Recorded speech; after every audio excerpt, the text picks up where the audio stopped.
Assalamualaikum warahmatullahi wabarakatuh. Kembali lagi pada pembelajaran kimia hari ini, yaitu mengenai perhitungan entalpi melalui kalorimeter. Ini bahasannya masuk ke dalam bab materi termokimia. Kemarin udah pengenalan termokimia itu apa. Sekarang kita akan masuk ke dalam perhitungannya. Sebenarnya perhitungan entalpi itu ada beragam. Nah, yang akan dibahas kayak ini adalah khusus untuk perhitungan entalpi melalui kalorimeter.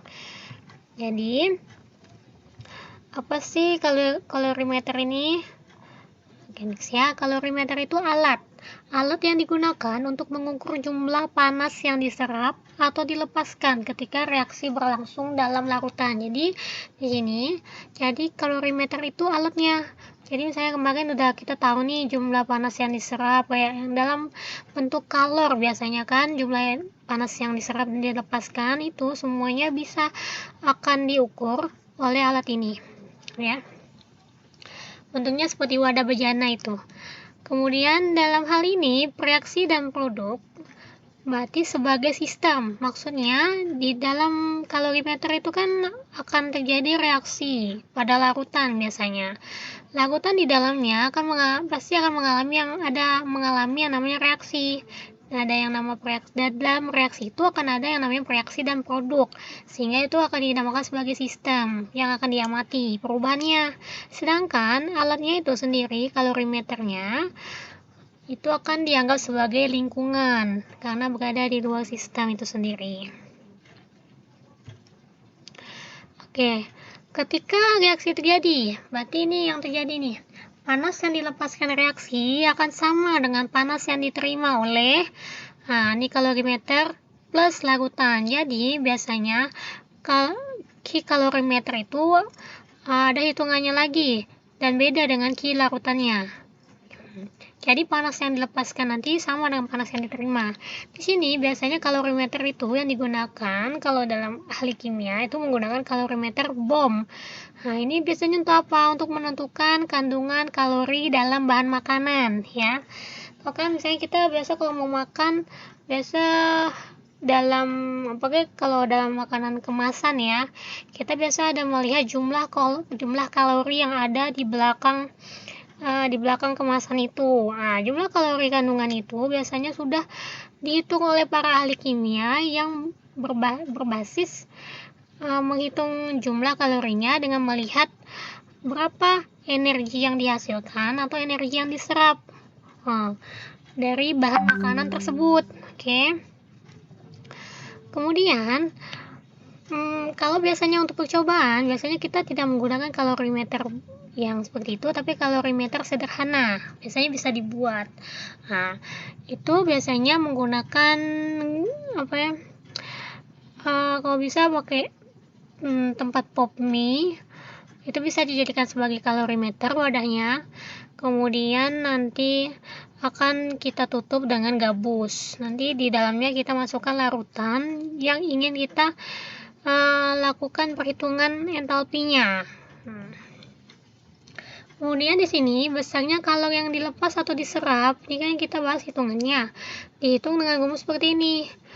Kenapa ini sama aja ya? Dua-duanya ini hanya bedanya nanti adalah tergantung apa yang diketahui pada soal. Jenis soalnya ini berarti yang diketahui ada massa, ada kalori jenis, ada perubahan suhu. Jika ternyata massa dengan kalau jenis airnya, ini kan ada nih catatannya ya. Kalau jenis airnya tidak diketahui dan kapasitas kalorimeternya diketahui, C besarnya, maka kita gunakan rumus yang ini. Jadi ini sama aja. Bedanya tergantung soal apa yang diketahui pada soal tersebut. Oke, jadi C kecil ini kalau jenis air.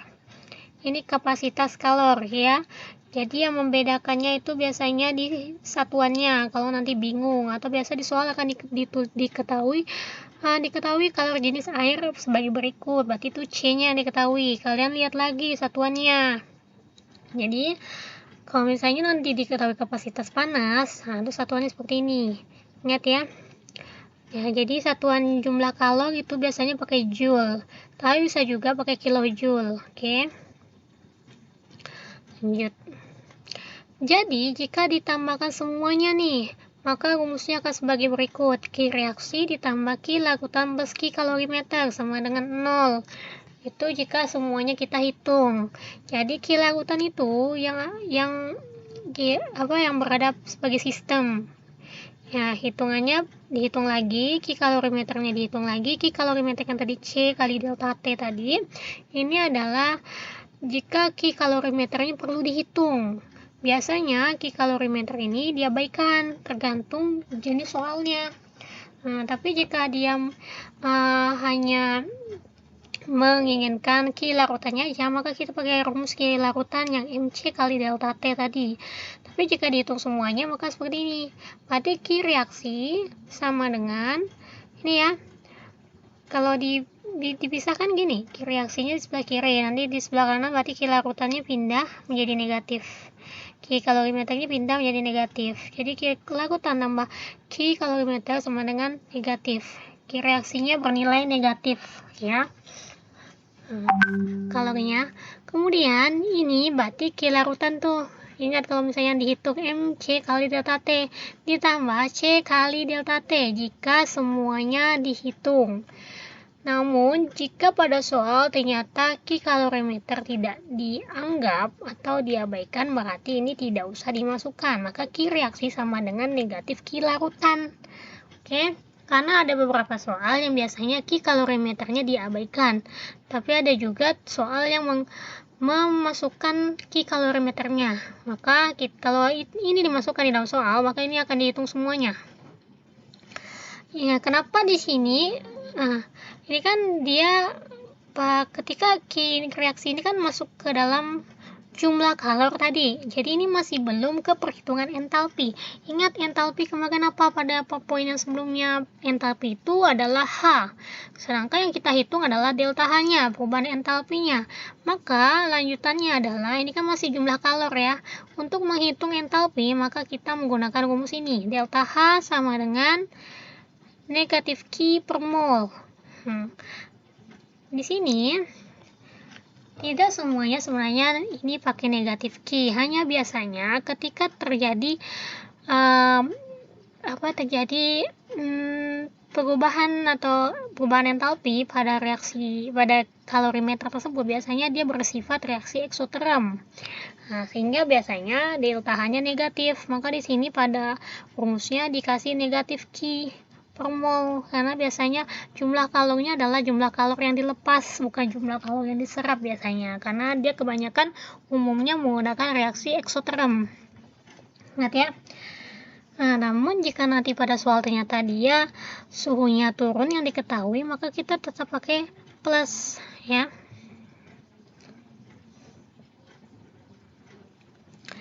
Oke, lanjut kita bahas ke contoh soalnya. Ini contoh soalnya dia beragam sebenarnya, banyak contoh soalnya. Jadi di sini saya memberikan 2 contoh soal yang mungkin akan mewakili atau yang biasanya sering muncul pada latihan-latihan soal. Ini contoh soalnya. Pertama, air sebanyak 2 liter dipanaskan dengan pembakaran LPG dari suhu 27 menjadi 75. Berarti di sini udah kelihatan ya. Ini masanya 2 liter nih, masa air. Ini suhunya naik dari 27 ke 75. Berarti kan dia ekso ya. LPG dianggap mengandung C3H8. Oke, itu hidrokarbonnya. Ya. Kemudian MR-nya 44. Nah, ini yang biasanya massa molekul relatif.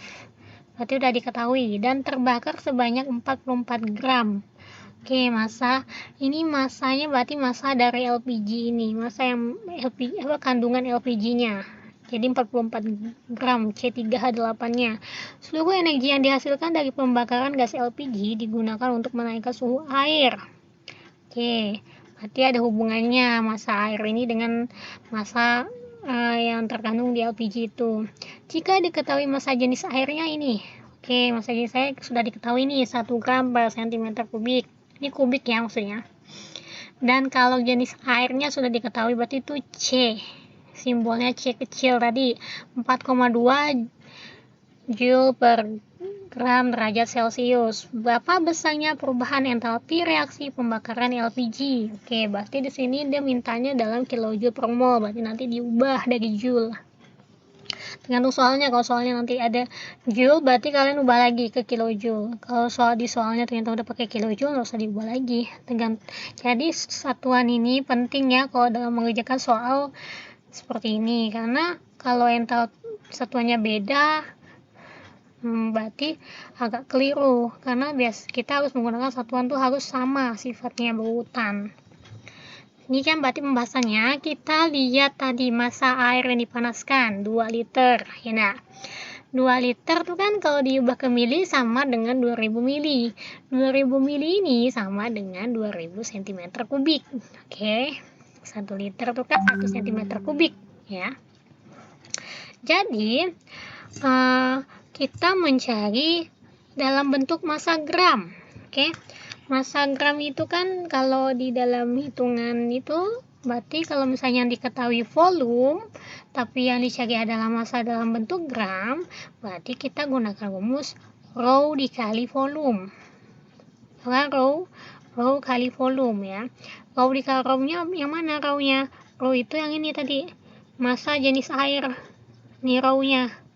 Rho-nya 1 gram per cm kubik dikali dengan volume yang sudah menjadi cm kubik, biar nanti cm kubiknya ini bisa dicoret. Berarti sisanya apa? Gram. Lihat ya. Nah, karena kita ingin mengubahnya ke gram, berarti jadi 2000 gram. Oke, ini paham ya sini ya. Kenaikan suhunya tadi kita masukkan menjadi delta T. Perubahan suhu itu hitungnya dari T2 atau T akhir dikurang T awal. T2-nya yang mana? Yang ini pasti. Ini kan T1, ini T2. T akhir kurang T1, T awal.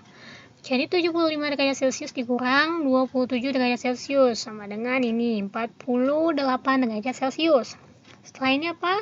Kita cari pakai rukan karena ditanya kan entalpi ya, tapi untuk menuju entalpi ini kita perlu yang namanya nilai Q.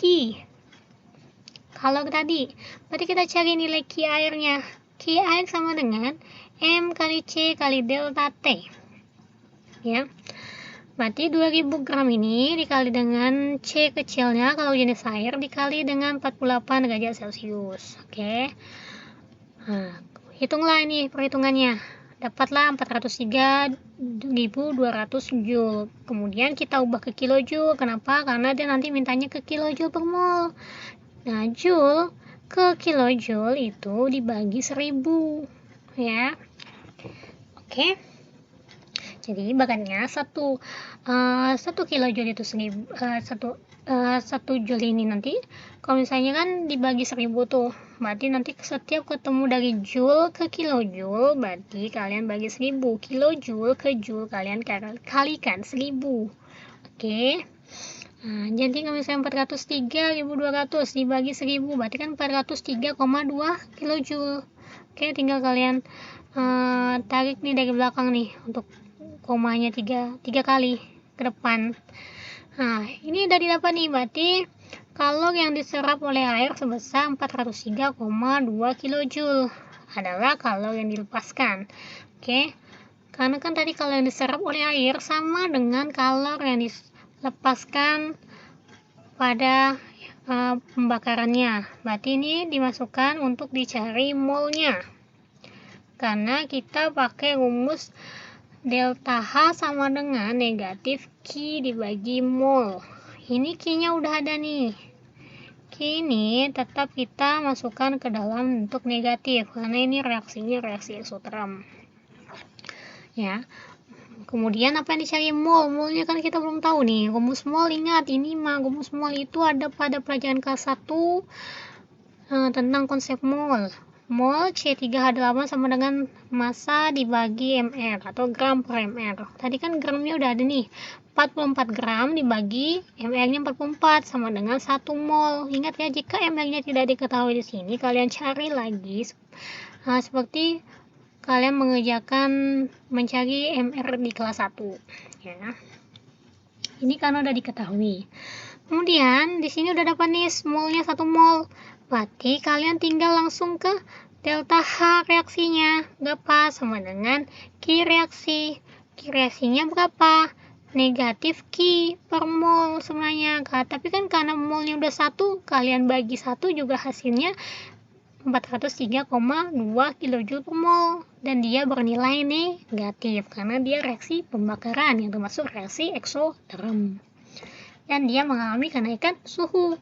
Jadi di sini kalian pakai negatif Q larutan sama dengan negatif 403,2 kJ per mol. Di sini sebenarnya boleh kalian pakai Q reaksi dibagi mol. Hanya kalau dituliskan tidak apa-apa, tidak dituliskan juga tidak apa-apa karena di sini molnya 1. Kalau misalnya molnya 2, berarti nanti kalian tuliskan nih Q reaksi negatif Q larut negatif Q dibagi N. Berarti negatif 403,2 dibagi 2 jika molnya 2. Ingat ya, ini rumus delta H yang tadi ada di slide sebelumnya. Oke, jadi kalian harus perhatikan perintahnya. Jika perintahnya entalpi, maka kalian berarti mencari delta H. Dalam mencari delta H, maka kalian harus tahu Q-nya. Tapi kalau nanti ditanya adalah besarnya perubahan jumlah kalor, jumlah kalor yang diserap atau dilepas, berarti kalian cari Q-nya aja. Oke ya, paham ya? Kita lanjut jenis contoh soal yang berikutnya sering muncul. Ini juga sering muncul nih, ini biasanya ini kan beda sedikit nih soalnya dengan yang sebelumnya. Bedanya di sini dia ada nih, baca ya, sambil baca ya. Pada suhu 25 derajat Celcius direaksikan 50 ml larutan HCl 0,4 m dengan 50 ml larutan NaOH 0,4 m. Jadi di sini ada dua larutan yang direaksikan. Ini biasanya termasuk reaksi neutralisasi. Ya, karena antara asam kuat dengan basa kuat HCl dan NaOH. Kedua reaksi ini direaksikan dalam kalorimeter. Jadi ada dua larutan yang direaksikan di sini. Suhunya mengalami kenaikan menjadi 28 derajat Celcius. Yang awalnya tadi 25 derajat Celcius. Ini kalian perlu analisis biar nanti gampang kalian menjawabnya. Soal cerita seperti ini kan harus dianalisis dulu yang diketahui apa. Kalau ada ketinggalan tuh pasti keliru nanti menjawabnya. Jadi perhatikan analisis soalnya dulu. Jika rho, ini rho tadi massa jenis air tadi 1 gram per mili, lalu bisa dibilang 1 gram cm kubik. Dan C-nya, ini kalau jenisnya udah ada nih 4,2 Joule per gram Kelvin. Ya, sebenarnya kalau udah modal Kelvin atau Celsius itu enggak berpengaruh juga hasilnya. Tidak apa-apa kalau Celsiusnya enggak diubah ke Kelvin kalau di dalam termokimia ini. Berapa entalpi penetralan? Dia mintanya dalam kilojoule per mol. Oke. Pembahasan. Berarti ini kita lihat dulu volume total. Karena ada kan bercampur ya. Tapi kan tidak mungkin kita hitung hanya satu larutan aja. Karena kita harus menghitung seluruh reaksi energi atau energi yang terkumpul di dalamnya, maka volumenya harus ditambahkan dua-duanya. Volume ini 50 milik HCl, ini 50 milik NaOH, tambahkan jadi berapa? 100 mili. Ubahlah ke gram karena kita mintanya masanya dalam gram. Berarti langsung kan 100 gram. 100 mili ini kalau mau pakai langkah lagi kalian kalikan dengan rho. Volume dikali rho sama dengan massa dalam gram. Dapatlah 100 gram. Kemudian delta T-nya adalah delta T-nya berarti 28 dikurang 25. Jadilah 3 derajat Celcius. Kemudian setelah ini apa? Baru cari nilai Q. Q larutan MC kali delta T berarti 100 gram kali 4,2 dikali 3. Masukkan ya 1260 Joule. Dengan bisa kalian ubah dari sini boleh. Kalau mau ubah di akhir nggak boleh, tergantung kalian ngitungnya gimana, enaknya di mana. Yang penting nanti pada saat terakhir entalpi udah dalam kilojoule per mol. Sebenarnya nggak masalah juga joule sama kilojoule, hanya bedanya adalah beda di komanya aja. Kalau untuk joule dan kilojoule, jadi tergantung permintaan soal. Nanti kalau misalnya kalian ubah dari sini 1260 Joule ke kilojoule, langsung aja bagi 1000, jadi 1,26 kilojoule. Atau boleh langsung seperti ini biar nanti di ujung kalian ubahnya. Cari mol. Cari mol di sini karena dia bukan pakai massa per mr, kan dia pakai molaritas nih. Molaritas dengan volume. Maka cari molnya, ingat konsep mol itu banyak rumusnya. Mencari mol itu tidak hanya pakai gram per mr, tapi bisa juga pakai M kali V. Oke. Ini jadinya ada kaitan dengan konsep mol ya. Jadi tetap dibahas, tetap diingat-ingat lagi rumusnya. N sama dengan M kali V. Karena di sini M-nya sudah sama, M-nya 0,4, ini juga 0,4, ini 50 mili, 50 mili, maka pilih salah satu saja. Karena sudah sama. Berarti 0,4 M dikali 50 mili. Jadi yang dipakai adalah salah satu saja. Oke, 20 milimol. Kan yang diminta adalah dalam bentuk mol. Ingat ya, 20 milimol ke mol nanti dia harus dibagi 3.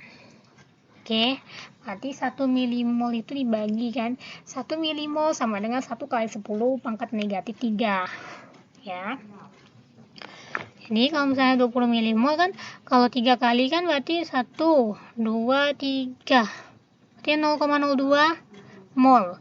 Nah, ini maksudnya adalah 0,02 mol, atau bisa dibuat kayak gini. Dipangkatkan boleh juga. Boleh juga pakai desimal kalau kalian lebih mudah, 0,02 mol. Ini dipangkatkan biar sama aja. 2 kali 10 pangkat negatif 2. Kan 10 negatif 2 kan berarti dia 2 komanya 2 di depan itu ya. Ingat ya, 2 kali 10 negatif 2 sama dengan 0,02 mol. Jadi kemudian kita langsung cari delta H, karena udah ada Q, ada N. Delta H sama dengan negatif Q per mol, karena ini udah pasti reaksi eksoterm. Jadi negatif 1260 Joule dibagi 0,02 mol sama dengan negatif 63.000 Joule per mol. Kalau misalnya ubah ke kilojoule dibagi 1000, berarti negatif 63 kilojoule per mol. Yang jadi pertanyaan adalah, biasanya kalau reaksinya berbeda, tapi kebanyakan reaksi yang digunakan selalu sama ya. Nah, namun jika nanti maksudnya jumlah F dan M-nya, ini kan masih sama nih volume dengan molaritasnya. Bagaimana jika berbeda? Misalnya yang ini beda nih, volumenya 40 0,2 M, di sini 50 mili 0,4 M. Berarti kan beda ya. Yang dipilih yang mana? Kan tetap pilih salah satu. Maka pilih nilai mol yang terkecil di antara kedua campuran tersebut. Di sini udah ada Ibu kasih catatan biar diingat. Jika F dan M kedua larutannya berbeda, maka pilih nilai mol yang terkecil. Berarti masing-masing kalian tentukan dulu N-nya. Misalnya NaCl-nya kalian hitung dulu, M kali V-nya. NaOH-nya kalian hitung dulu, M kali V-nya. Mana yang lebih kecil, mana yang terkecil di antara kedua itu yang akan dipilih sebagai mol di sini. Oke? Mungkin itu yang akan Ibu sampaikan. Selanjutnya, agar kalian lebih paham, maka cobalah latihan soal ini. Satu soal saja, tapi ini akan berpengaruh untuk tingkat pemahaman kalian. Mungkin itu saja yang Ibu akan sampaikan. Semoga kalian paham. Ibu akhiri dan wabillahi taufiq wal hidayah. Wassalamualaikum warahmatullahi wabarakatuh. Selamat dan semangat belajar kimia. Terima kasih.